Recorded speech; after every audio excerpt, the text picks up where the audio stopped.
motherfucker.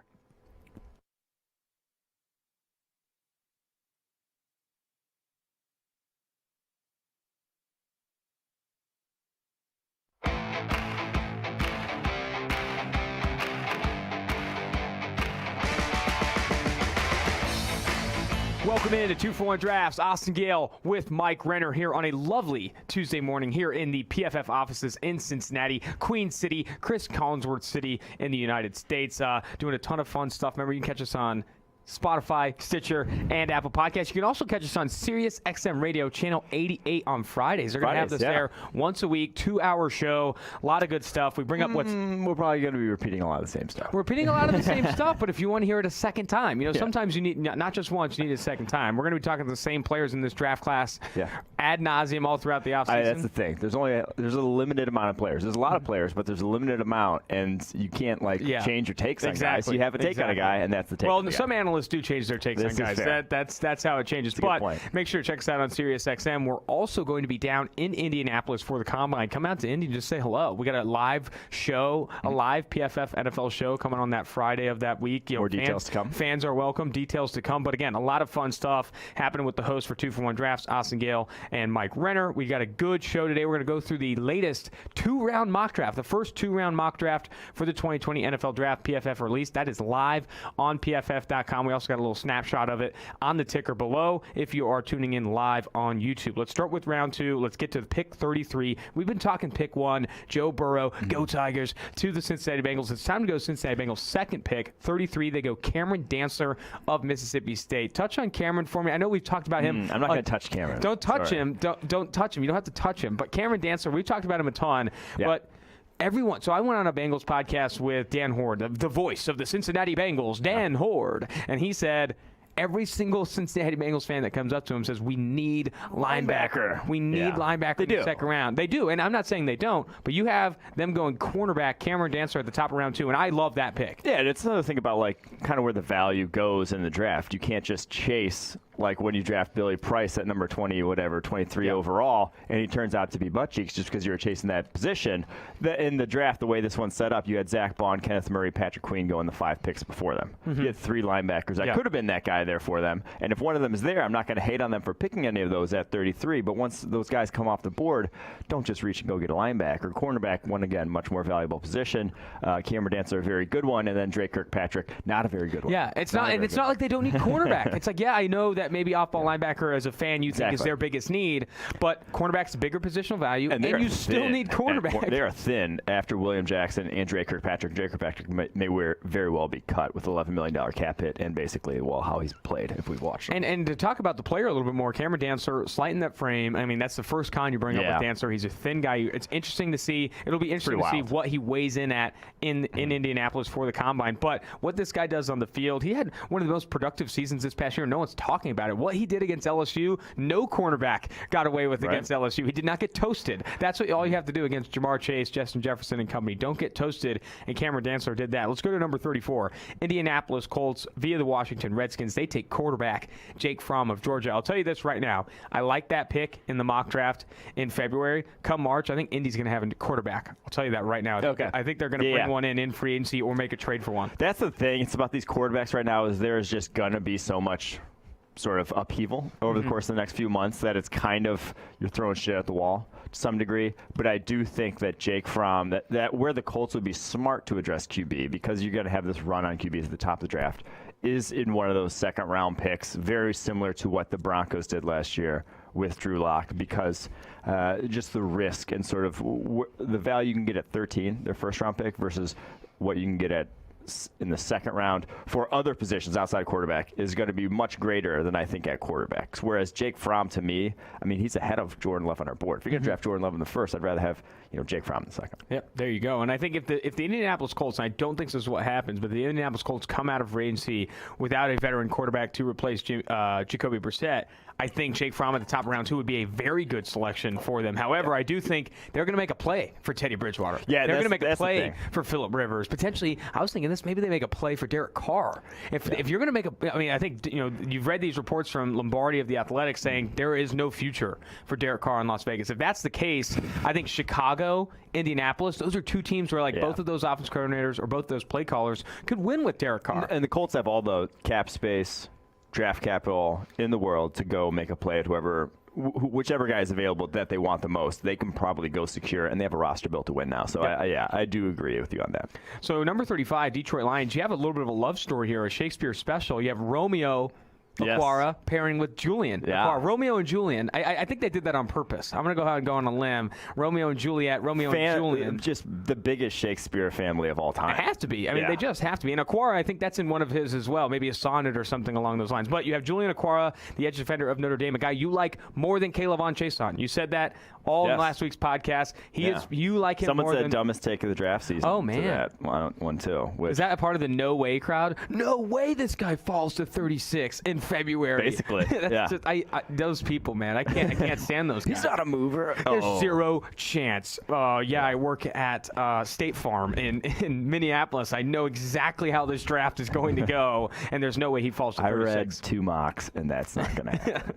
I'll tell you right now, that's not going to happen. Detroit Lions, though, they take Julian Okwara of Notre Dame, an athletic edge defender. That one makes ton of sense. tools, toolsy as hell, super toolsy. And I think you bring. My buddy who's a Lions fan keeps being like, they need edge. They're going to draft edge in the first round. I'm like, no, it makes no sense after Chase Young draft edge in the top 5 right now in this draft. Even though A.J. Epinesa, I do think fits. I like A.J. Epinesa. He does fit that defense. But if you're drafting number 3 overall, no. If you're drafting number 5 overall, if they trade back, maybe they get 6 a little overall.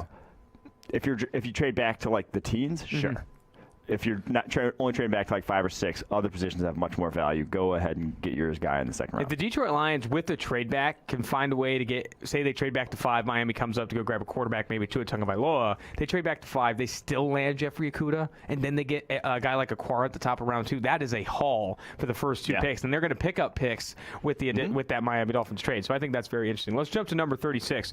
New York Giants. They grab edge defender Yetur Gross-Matos of Penn State.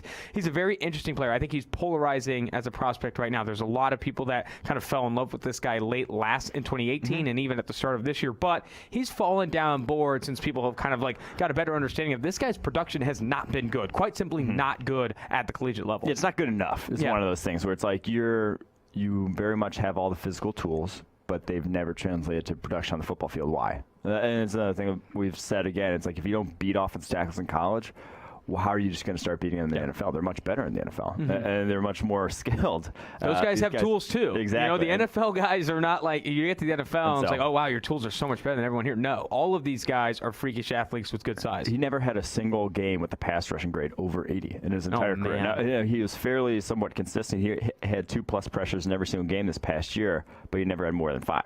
It's just like, it's such an interesting grading profile in that he's just like solidly good across the board for every game, but never dominant. And he has sort of, the physical traits that you think should have been dominant. So it's an odd projection. But but again, Gettleman, they love big athletes, big, long athletes. That's like the you do too as well. I mean, you're a big fan of those well, guys not as in football, but just at the bars. But no, Yetur very much fits that mold. Absolutely. Number 37, Los Angeles Chargers. This is one of my favorite cornerbacks in the class, largely because I had an opportunity to talk to this guy. I really did love his take on the game and how he approaches it mentally. Bryce Hall of Virginia. You said this in your write-up for this mock draft. Not every team's going to like this guy because he's very limited from a scheme standpoint. You play this guy in man coverage against some of the better athletes in the NFL, he's going to get burnt to a crisp. But you play him in a cover 3 heavy scheme where he can lean on zone, playoff coverage, lean on his instincts, film study. He can actually be a very productive player in the NFL. He goes to Los Angeles Chargers, Bryce Hall of Virginia. Yeah, the comp, Byron Maxwell. I mean, you just have to throw him into one of those type of schemes, and I think you'll get Byron Maxwell's production. I mean, you go back to that was good when he was in Seattle. He was good when he was in Seattle. So. You go to Bryce Hall's 2018 season. He led college football in forced incompletions, playing a lot of off zone. And in 2019, an injury-shortened campaign to an ankle injury. But Bryce Hall, again, I think if he gets healthy, plays in a scheme that tailors to his strengths, you're going to see a productive player. And at the top of round 2, Los Angeles Chargers play a ton of nickel and dime. I think you get Derwin, Bryce Hall, and this year Adderley healthy. Jerry Tillery maybe takes a step forward from a 30 overall grade to a 40. Now we're talking about really good production for Los Angeles. Double that 30. Get him a 60. All right, number 38, Carolina Panthers. Number 38 pick in the second round here. Carolina Panthers, they grab Jordan Elliott, the highest graded interior defensive lineman in college football this past year. It wasn't Derek Brown. It wasn't Javon Kinlaw. It wasn't Mike Renner. It was Jordan Elliott of Missouri. This guy, a very good pass rusher, and I think he adds value to this Panthers defense. Panthers knocked this one out the park this draft. They got Isaiah Simmons in the first round of this mock, and then Jordan Elliott in the second round. Two guys who graded extremely well. Two guys we love here at PFF. Jordan Elliott, the difference between him and Derek Brown in our eyes, the guy who everyone's throwing in the top 10, isn't that big. I mean, they graded out on a very similar sort of plane. Elliott has very plus physical tools when projecting to the next level. I think he's going to be a great player, and he has that sort of versatility next to a guy like Kawan Short. Kawan Short's good at playing, 3-tech or nose tackle, can just play anywhere along the interior of the defensive line. Jordan Elliott, very similar. And both those guys play in the SEC. It's not like Jordan Elliott was playing bad competition. I think with this, too, the way the Panthers knocked this draft out of the park and knocked this 2020 season out of the park, you go grab Isaiah Simmons at the top. Jordan Elliott at number 38 in the second round. You start a combination of Will Greer and Kyle Allen, tanked to number 1 overall in 2021, and you grab Trevor Lawrence. And in the Matt Rule, Joe Brady era, go grabs himself a quarterback like Trevor Lawrence, Curtis Samuel. You have they're not the receiver Moore, DJ Moore. I mean, I think you have a young core now. Greg Olsen no longer, Luke Kuechly no longer, but you have this young core of talent with young coaching staff. It's very much it's a rebuild. But it's an exciting rebuild. I think they have tools to make it a quicker rebuild than maybe some of the rebuilds that we've seen with the Cleveland Browns, Oakland Raiders that have taken decades now that we're talking. I think Carolina can maybe turn this around quickly if they're smart with their choices. Number 39, Miami Dolphins grab cornerback Jaylon Johnson of Utah, a guy we've talked about a ton on this podcast. Great production at Utah. I think he's a cornerback that at the top of round 2. I mean, this cornerback class at the top of round 2 is hot. Cameron Dantzler, Bryce Hall, Jaylon Johnson. Yes. I am very happy with that at the top of round 2 if I am one of these NFL teams. Number 40, Arizona Cardinals. I want to stop on this pick with you. Running back DeAndre Swift of Georgia. Great receiving skills. David Johnson could be on his way out of Arizona, though it would be tough to get out of that contract. They have Kenyon Drake, but I think DeAndre Swift with Cliff Kingsbury, Kyler Murray, you have a nice offense there. I think they just have to get out of the David Johnson contract. Yes, it's going to cost them actually more if they cut him this year than it would, if they just let him play. But if he's going to be healthy scratches in games like he was last year, why even bother at this point? Just get yourself a better cap situation going forward. You're probably not, the way the roster's built right now, you're probably not winning the Super Bowl in 2020. They're just not that great of a team at the moment. So, do all you can to make your 2021 season better, which would be cutting David Johnson, is getting that cap. But I do think Swift, similarly skilled as a receiver, had 73 catches over the course of his college career, only 3 drops on those 73, or I guess it would be 76 catchable balls at that point. We don't love him like some others do, but I can see why you would love him. I mean, he kind of just very much looks the part in every aspect of the running back position. Do you think there's a chance? They could trade David Johnson? If they trade David Johnson before June 1st, who would take that out? So hear me out. If they trade David Johnson before June 1st, they take on $6 million of that cap. Yeah. Then I think that allows maybe another team to come in, and it's a less of a burden for that team that's coming in and taking that contract. I know no team wants it, but for a late day 3, do you take a flyer on David Johnson, or is it not? Is he unapproachable? Wait, so are you also getting a pick? Is this the Brock Osweiler where I'm going to give you Brock Osweiler and a second-round pick just so you can eat this cap? I don't think anyone's going to trade for him. Really? You can't even. How unfortunate is that? How unfortunate is that you paid the player all this money and you really like this player, and then just a few years later you can't even trade him? Like, he's that bad. I mean, that's just where running back contracts are right now. Contracts. That is just so difficult. Not even once. Not even once. I would be so scared if I was Derrick Henry, Melvin Gordon, even Christian McCaffrey, Alvin Kamara, like these guys are actually good. They have multi-million-dollar. Okay, but anyway, still, like, you just know your ceiling is limited from a contract standpoint because there are teams legitimately afraid of putting more money in your pocket. Yeah, I mean, all these running backs, and you start switching to linebacker. That's the real what are you going to see? The real wave in the coming years. Yeah, for sure. All right, let's move forward in this mock draft here. Jumping to the Cleveland Browns at number 41, they grab wide receiver Justin Jefferson of LSU. I really like that fit. LSU go to Cleveland. LSU. Odell, Jarvis Landry, Justin Jefferson. I think you want Justin Jefferson in a receiving core that has a ton of talent outside. Yeah. Because that's what gives him the most opportunity to really take advantage of off coverage from the slot. Number 42, you have Jacksonville Jaguars grabbing one of my guys, safety Ashton Davis of Cal. Again, a guy like a defensive back like Ashton Davis coming at the top of round 2 has these tools. I really did like his tape this past year. I think he's getting better as a player. He gets healthy. Jacksonville, that's a step up from Andrew Wingard, in my opinion. Yes, that's a fair statement, a fair assessment. It's a little more speed there in the back end. All right, 43, the Chicago Bears via the Las Vegas Raiders. Added that in. Oakland, no more. Okay, they changed the Twitter handle and everything. That's changing on the website at pff.com as well. Quarterback Jacob Eason of Washington. Is Jacob Eason good enough to maybe replace Mitchell Trubisky in 2020? That's a good question. I mean, he very well could. I don't think he's. I think he will see a fall though in this draft. I don't think that he ends up. I go back and forth on this because he has the big arm, but there really is just too much bad on his tape to sort of ignore that big arm. The biggest thing being in 4 of his 9 Pac-12 games, he had a grade below 60, passing grade below 60. Like he was just against 9 conference games. Almost half of them, he just wasn't that good. Yeah. Like, that's a bad rate for, 1, a college quarterback, 2, even more so for a prospect that you're projecting to play well in the pros. Now, yes, he dominated the likes of Eastern Washington this past year, 349 yards, 4 tutties.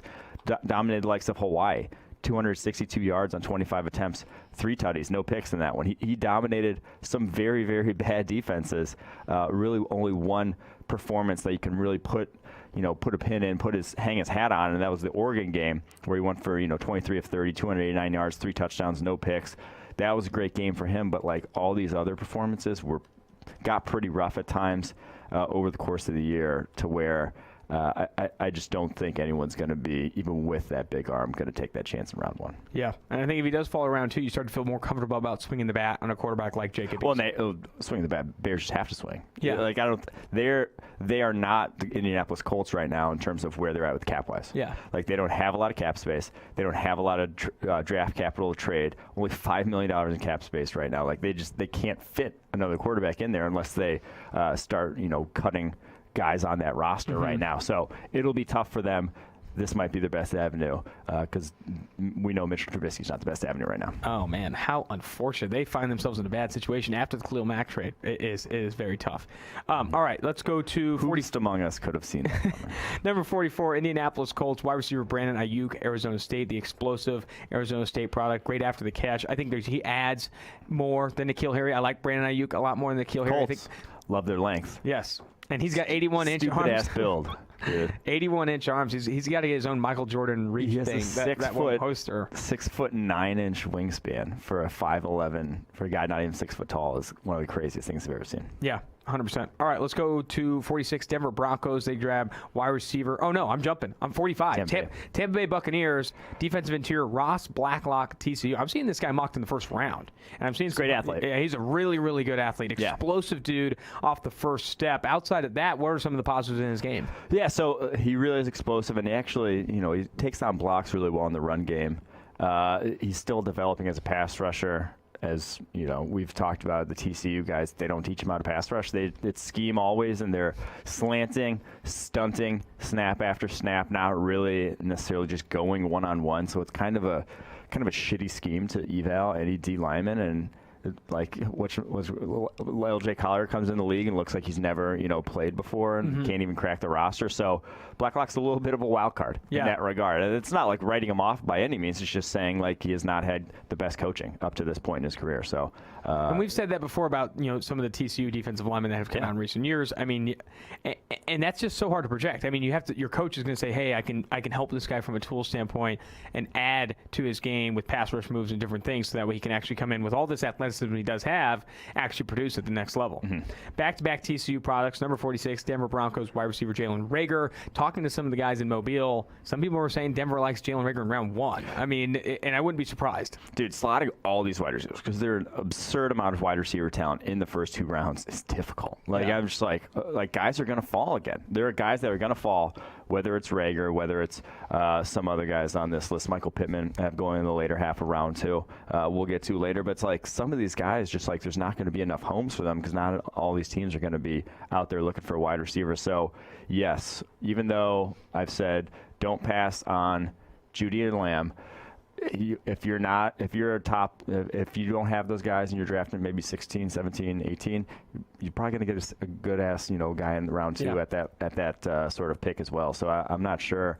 I think we will see a lot of teams pass this receiving class again. And it goes back to what you said. Like, don't draft for need. Always draft the best player available. Stick to your board, but you have to see, you have to see a way. Like you said this before, there has to be a way to the field for your player. Yeah. Like you have to say, okay, I can draft this guy. He's not necessarily a position need, but I can get him on the field in the next, 10 weeks or so. Like I can get him on the field this season. Find ways to involve him in the offense or defense. And there are teams that have passed on Jalen Reagor in this mock that probably don't have a way of getting Jalen Reagor to the field as opposed to where he is with the Denver Broncos. 47, Atlanta Falcons edge defender Terrell Lewis of Alabama. I think the write-up was great. Go to PFF.com to check it out. You say if you were going to build an edge defender, it would look a lot like Terrell Lewis, like your ideal guy. But for whatever reason, and I think some of this maybe is not off-field concerns, but you have to talk to this guy. I think that's where this comes up. Why do you look like a superhero with your shirt off, like a Clark Kent impersonation, Superman? But you're the only one who always brings up the shirt off. Anyway, can we move past that comment and just jump into this next thing here? Why do you have the prototypical? Here's the better thing. Why do you have the prototypical build, but you don't produce at a high level? Is it injuries? Are you not picking up the playbook? Are you not studying tape? What are your habits? What are your habits off-field, on-field? All that stuff. I think with Terrell Lewis, I bet you it's a big part of the equation. All right, New York Jets, center Cesar Ruiz of Michigan. We haven't talked about him a ton. I see him at the back end of the first round. He goes to the New York Jets in this 2-round mock at number 48. Where are you with Cesar? Yeah, I think he has all the athleticism, and he's 320 pounds, doesn't play like a guy 300. He plays like a 300-pound sort of center. Like he moves very well. He's been very good in pass pro. I think he's just a little raw still at this point in center. Again, not a super value position. Center's, I think, right behind center and guard, going to be right behind, running back now in terms of value. And it's just not going to move the needle much, so you're going to be a little lower on our board. And I think there's enough concerns with him in terms of we're just going to be – I think he's good in the second round. And I think that's probably not – you could see him sneaking in the back half of round 1 for a team like maybe the 49ers. But I think after that, similar to where Elgton Jenkins went last year, see them almost on a similar level. 49, Pittsburgh Steelers tight end Hunter Bryant of Washington, tight end 1 for PFF right now. He does go to the second round. Pittsburgh picking him up. 50, Chicago Bears, center Lloyd Cushenberry, the third from LSU. He did not have a good Senior Bowl. I think that's a big reason why I think you maybe haven't fallen down to 50 in the round 2. No, he had a good Senior Bowl. You liked his Senior Bowl? Yeah, he had the highest win rate of anyone there. He didn't have a good season this past year. Oh, okay. In terms of he allowed actually the most pressure. I still feel like he got outshined by his homie. Damian Lewis was great. Yeah, too. Damian Lewis really looked good. They both led the interior offensive line in terms of win rate, the one-on-ones that week. So they were both very good. He's just not the athlete. I think he can play. I think he'd almost be better at guard than he is at center. And he was obviously the center at LSU, and going to Chicago, he would be there to play guard, just because I think on the move is not where I want him to be. He was just so much better in a phone booth. I don't know. I just think he could play either at this point. So okay. 51, Dallas Cowboys, Jeff Gladney, the cornerback of TCU. We haven't talked about this guy enough, in my opinion. I think he's a PFF guy. He's graded well in the past. A very physical corner, but I think he also has very good speed. I think he's going to surprise people with his long speed at the combine. I think going to Dallas, Dallas, again, we said this entire second round. There's some defensive backs in the top of the second round that Dallas can't afford to pass on like they did with Juan Thornhill. They can't afford to pass on like they did with other guys. I think Jeff Gladney, the Dallas Cowboys, would be very, very happy with Gladney at 51 in this draft. Yeah, and it just looks like Byron Jones gone at this point. Yeah. The writing almost on the wall. It's going to be very difficult for them to fit him, Amari Cooper, all these guys at Dak, and then a handful of other guys that they also need to resign. Robert Quinn, Malik Collins. They have a lot of guys hitting free agency right now. So I do think he's probably going to be axed. And then you're not gonna throw Jordan Lewis at outside cornerback. I just don't think. I don't think he has the speed that you trust there. Jeff Gladney, so Lewis much more suited into the slot. Gladney has that speed, has the length. He's just so slightly built, which for being a senior, he's listed at 183. Oh man. That's wild for a 6-foot corner. And he looks very skinny on tape as well. Is probably why he's going to drop. If he had, if he was 200 pounds with his production profile, he'd probably be a first rounder. He'd be in that conversation because he's been very good, in the Big 12. He's been probably the best cornerback in the Big 12 over the past 2 years. And again, it goes back to, this combine is very important for a lot of these guys to measure well. Curtis Weaver, Jeff Gladney, Cameron Dantzler. There's a lot of guys who are like, hey man, there's a weight you need to hit at the size you're at and the position you want to play in the next level if you want to go in the first round. If you want to breach those top 32 picks, I think Gladney is in that tier. Something I wanted to say there with Dallas Cowboys, the free agency thing you mentioned, it was a good stat we tweeted out from the main account was all 3 of the Dallas Cowboys' most valuable players this past year are free agents. Yeah. Dak, Amari, and Byron Jones. That is a concern. So wild. That is a concern. And that's going to be difficult to re-sign those guys. But let's go to 52, Los Angeles Rams. One of my favorite off-ball linebackers in this class, Akeem Davis-Gaither of App State, guy who's going to be, like you said, fits where the NFL is going at the off-ball linebacker position. Get a guy that can cover, get a guy that has athleticism, versatile in that he can rush the passer and play coverage, positively affect the passing game. That's all we want you to do at linebacker. You can run, if you want to run stuff, you can run stuff, but I need you to positively affect the passing game. And Corey Littleton, probably gone. Yep, another guy that's probably going to get paid pretty fat in the offseason. Looking at last year, how off-ball linebackers were treated, Quan Alexander, C.J. Mosley, those guys are getting paid money. I think I could see Corey Littleton getting a similar check. 53, Philadelphia Eagles quarterback Noah Igbenogany of Auburn. I pronounced that name like a freaking dream. Anyway, this guy, we haven't talked about him a lot. I watched some of his tape recently. Very fast recovery. Out the butt. This guy can burn down kids. The Alabama game is the one you have to watch. You watch Noah Igbenogany against Alabama, against these fast receivers, Ruggs, Judy, etc. He sticks with all. Yeah, and that's the thing. It's like he never looks like never was really getting torched or never really, but he's not affecting games either. Only 6 pass breakups this past year, not a single pick. Was giving up stuff that you just he's a tick behind. You wish he would have been better at, and that's why I thought he could have come back because you see the high level. You see him being very athletic, being some reps, like you said, in the Alabama game where he looks like he should be sticking or is sticking with this very talented receiving core. But why did he give up 431 yards this past year? Why did he give up as much as he did? And if he could have come back and really dominated and shined next year, you could have been seeing him playing his way into the first round sort of mix. So I do think he's very much a solid day 2 though pick that, quote unquote upside guy. Yeah, where you saw him lack instinctually and technically is stuff that he could have maybe improved if he stayed at Auburn. But the high end, the stuff that you can't really coach, this guy's got it all and then some in terms of speed, athleticism, all of those things. 54, Buffalo Bills, cornerback Darnay Holmes, UCLA, probably going to play the slot at the next level. But in the Buffalo Bills defense, I was going to say, that's the thing. That's why I think the Bills could covet him that highly is because he's not necessarily pigeonholed into the slot in a super zone heavy defense like that. And Darnay Holmes, man, he hasn't played a ton of zone. He even admitted that at the Senior Bowl. I haven't played a ton of zone, but he said I can make plays in zone because I'm fast, I'm instinctual, and I'm quick to react. And I think you saw him in zone a little bit at the Senior Bowl in the practices. This guy's got burst. This guy's got quickness. And I think you give him more familiarity, more experience in zone, he's going to make some plays. I was talking to some people at the Senior Bowl. I don't know if you know this about Darnay Holmes, but he went to UCLA. When he was committing to UCLA, he said, hey, I'm going to graduate in about 2 years. I'm out. It's like I'm going to graduate. I need to get money for my family. He was like, I am not going to be here for a long time. Yeah. And I think it's a big reason why. Because I think he's going into his junior year next year. Or maybe it was his That was his junior year. Last year. Well, he's going into his senior year next year and still graduate on time to be an early entry for the Senior Bowl. He was potentially going to transfer, but he's like, dude, I got to get to the NFL. And I think this guy's a determined dude, former 5-star, love his personality, and I think put him in his own scheme where you can kind of protect him in that regard from a size standpoint. I think he could have success. Buffalo Bills love that fit at 54. Atlanta Falcons at 55.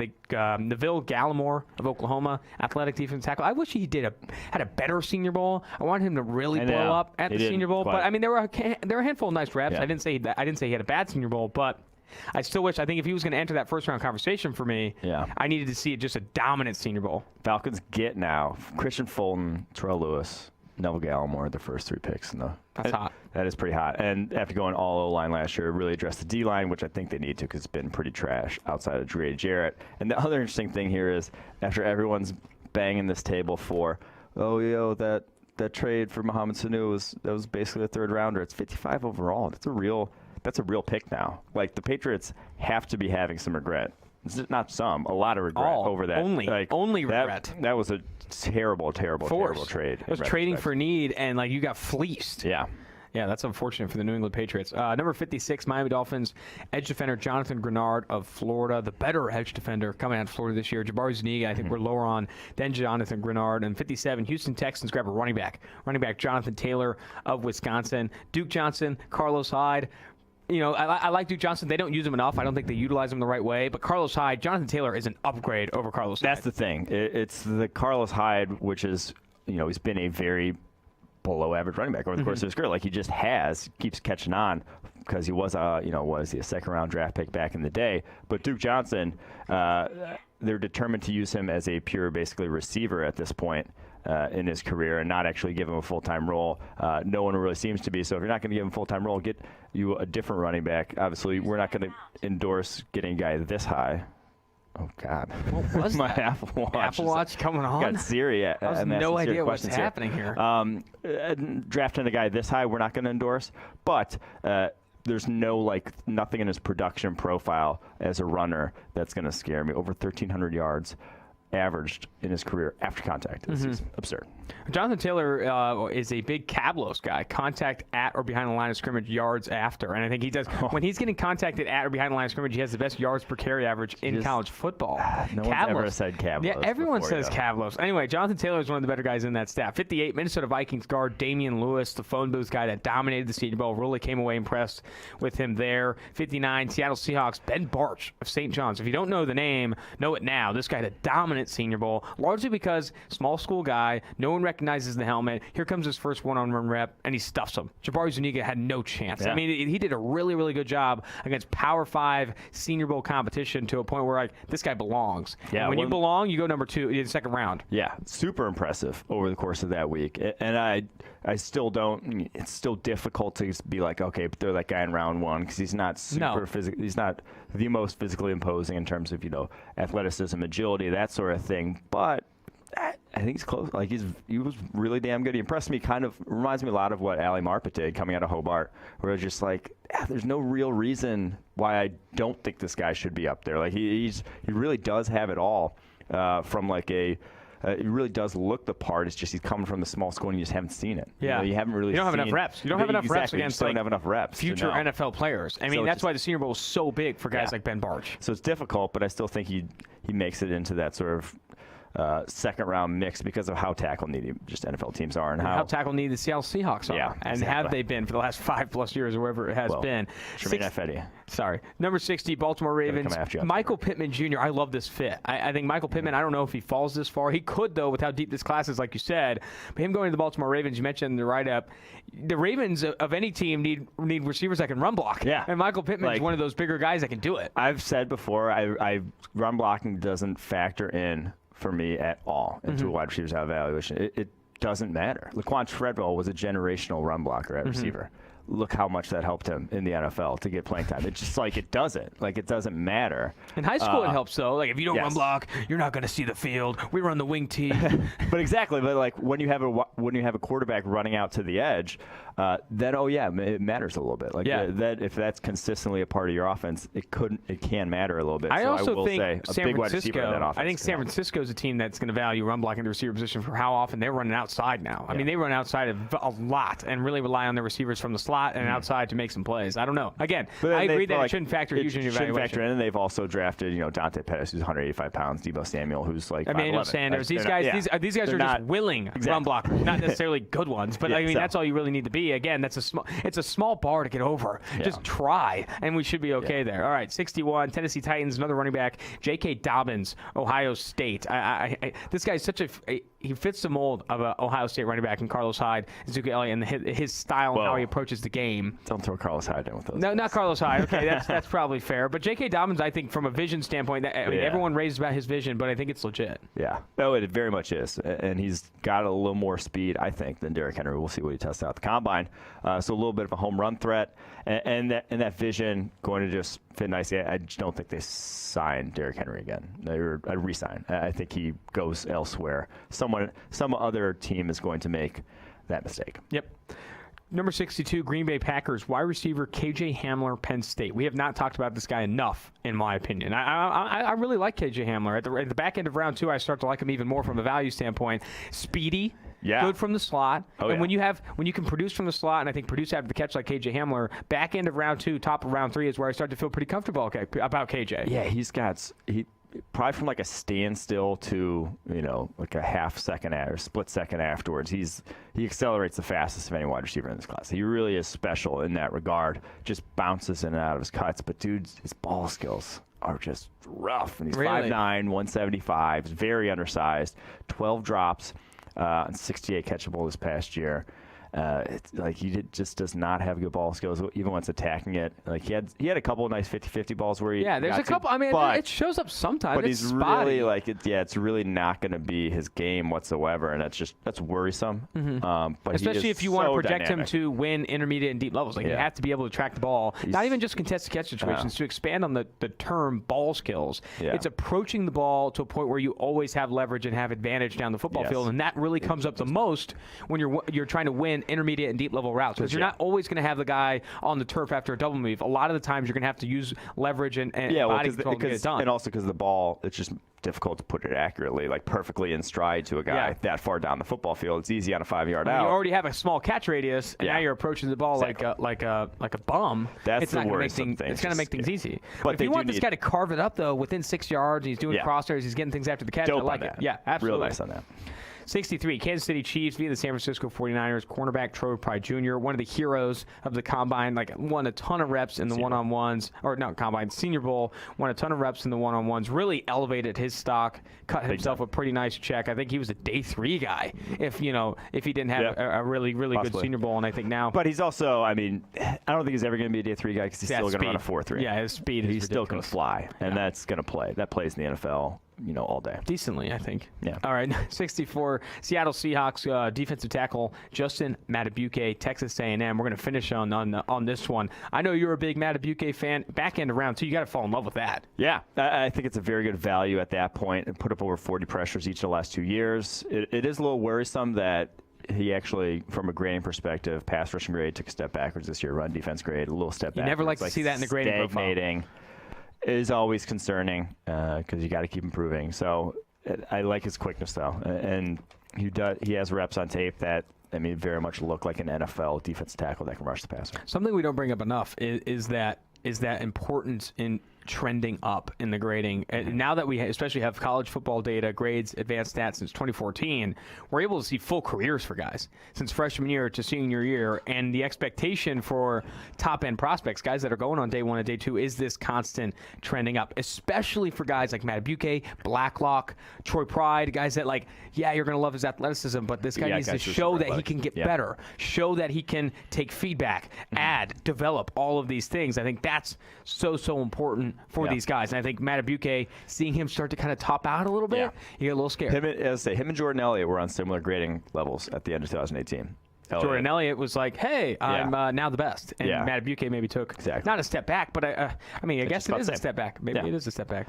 That's going to do it for the round 2 mock draft that PFF has on PFF.com. Go ahead and check that out on the website. You can also see it on YouTube, all of those things. You can find us on Spotify, Stitcher, and Apple Podcasts. This has been Austin Gayle, Mike Renner, 2-for-1 Drafts.